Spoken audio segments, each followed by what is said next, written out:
ఆ స్టేట్మెంట్స్ చదివినాం అధ్యక్ష. ఒకానొక సందర్భంలో అది మళ్ళీ 31,000 కోట్ల రూపాయలని బడ్జెట్ స్పీచ్లో కూడా గతంలో ప్రభుత్వం చెప్పడం జరిగింది అధ్యక్ష. లాస్ట్కి వచ్చే వరకు అది చాలా వేరియేషన్ బాగున్నది అధ్యక్ష. ఖచ్చితంగా ఎక్కడో మిస్సింగ్ లింక్ ఏదో ఉంది. రైతాంగ ప్రయోజనాల కోసం ఏ ప్రభుత్వం చేసినా ఈ ప్రభుత్వం చేసినా అల్టిమేట్గా మనం అందరం వారి ప్రయోజనాలను ఆకాంక్షించే వాళ్ళమే. ఈ తేడాను ఈ వేరియేషన్ గల కారణం ఏంది? ఒకవేళ అటువంటిది ఏదైనా జరుగుంటే రెక్టిఫై చేస్తే మంచిదని నా అభిప్రాయం. అధ్యక్ష, మొత్తం అప్పులు వేరు, అదేవిధంగా పంట రుణాలు వేరు, మేము ఇవ్వదలుచుకుంది వేరు అధ్యక్ష. మొత్తం అప్పులు పెద్ద ఆయన చెప్పినట్లుగా అంత ఉండొచ్చు, కానీ క్రాప్ లోన్ ఎంత ఉంది, క్రాప్ లోన్ కూడా సెకండ్ ఫిగర్లో ఉండొచ్చు, కానీ మేము ఇచ్చింది 2 లక్షల వరకు అధ్యక్ష. కాబట్టి ఈ 2 లక్షల వరకు 20,615 కోట్లకు వచ్చింది. బ్యాంకర్స్ ఇచ్చిన లెక్క అధ్యక్ష.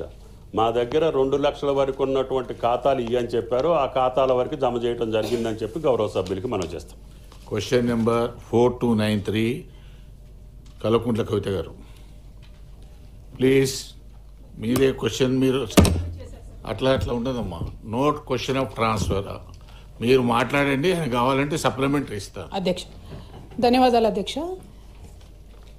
అధ్యక్ష, ఈ రాష్ట్రంలో బాల్య వివాహాలను నిర్మూలించాలనేటటువంటి ఒక సదుద్దేశంతో తెలంగాణ రాష్ట్రం ఏర్పడ్డ తర్వాత కళ్యాణ లక్ష్మి అనేటటువంటి పథకాన్ని ఏర్పాటు చేసుకోవడం జరిగింది అధ్యక్ష. దాంట్లో మ్యాండేటరీగా 18 సంవత్సరాలు నిండినటువంటి తర్వాతనే పేద ఇంటి ఆడబిడ్డ, అది ఎస్సీ అయినా, ఎస్టీ అయినా, బీసీ అయినా, మైనారిటీ అయినా, అదేవిధంగా ఓసీలలో ఉండేటటువంటి పేదవారి కోసం కూడా మరి కళ్యాణ లక్ష్మి అనేటటువంటి పథకాన్ని పెట్టి తొలిసారిగా అధ్యక్ష దాదాపు 13 లక్షల పైచీలకు కూడా వివాహాలకు గడిచిన 10 ఏళ్లలో మరి బీఆర్ఎస్ ప్రభుత్వం కళ్యాణ లక్ష్మి పథకం పెట్టడం జరిగింది అధ్యక్ష. దాని రిపర్కషన్ ఏంటంటే అధ్యక్ష, రాష్ట్ర వ్యాప్తంగా అద్భుతంగా బాల్య వివాహాలు నిర్మూలించడమే కాకుండా దేశవ్యాప్తంగా కూడా మనం అన్ని ఇండికేటర్స్లో పైకి వెళ్ళడం జరిగింది అధ్యక్ష. మహిళా ఆరోగ్యం విషయంలో కావచ్చు, బాల్య వివాహాల నిర్మూలనలో కావచ్చు, మాతా శిశు ఆరోగ్యానికి సంబంధించిన ఇండికేటర్స్లో కావచ్చు అధ్యక్ష.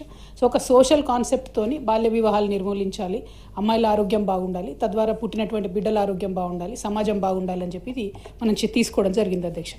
దాంట్లో మరి మొదలు 50,000తో ప్రారంభించుకున్నటువంటి పథకాన్ని ₹1,00,000 వరకు కూడా ఆనాడు తీసుకొని వెళ్ళడం జరిగింది అధ్యక్ష. సో ఇప్పుడు ఎన్నికల సందర్భంలో ఇప్పుడున్నటువంటి ప్రభుత్వ పెద్దలందరూ కూడా కలిసి ₹1,00,000 సరిపోదు, దాంతోపాటు 1 తులం బంగారం కూడా కలిపి మీకు ఇస్తాం కళ్యాణ లక్ష్మి పథకం కింద అని చెప్పారు అధ్యక్ష. కళ్యాణ మస్తు అని పేరు పెట్టి ఈ పథకాన్ని ఇస్తానని చెప్పి కూడా చెప్పడం జరిగింది అధ్యక్ష.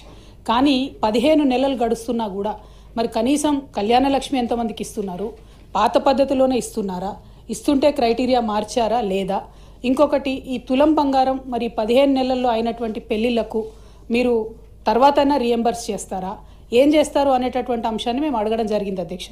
జవాబు చూస్తే చాలా డిసప్పాయింటింగ్ ఉంది అధ్యక్ష.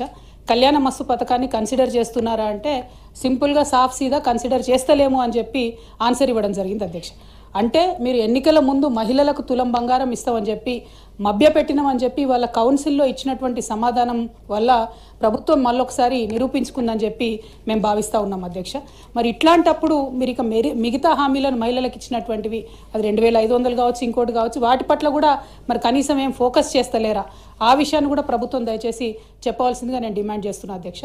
మరి ఇంత సోషల్ కాన్సెప్ట్, ఇంత బ్యాక్గ్రౌండ్తోని మంచి ఇండికేటర్స్తోని చేసినటువంటి కార్యక్రమాన్ని నీరుగార్చడం, మీరు ఇచ్చినటువంటి హామీ మీద ఇంత విస్పష్టంగా మేము అసలు చెప్తలేము, కన్సిడర్ చేస్తలేమని చెప్తే ఇది మహిళలను మీరు మోసం చేసినట్టుగానే మేము భావించవలసి వస్తుందని చెప్పి ఈ సందర్భంగా ప్రభుత్వాన్ని అడుగుతూ కనీసం మరి తర్వాతన్నా ప్రారంభిస్తారా అనేటటువంటి ప్రశ్నను నేను మంత్రి గారిని అడుగుతా ఉన్నాను.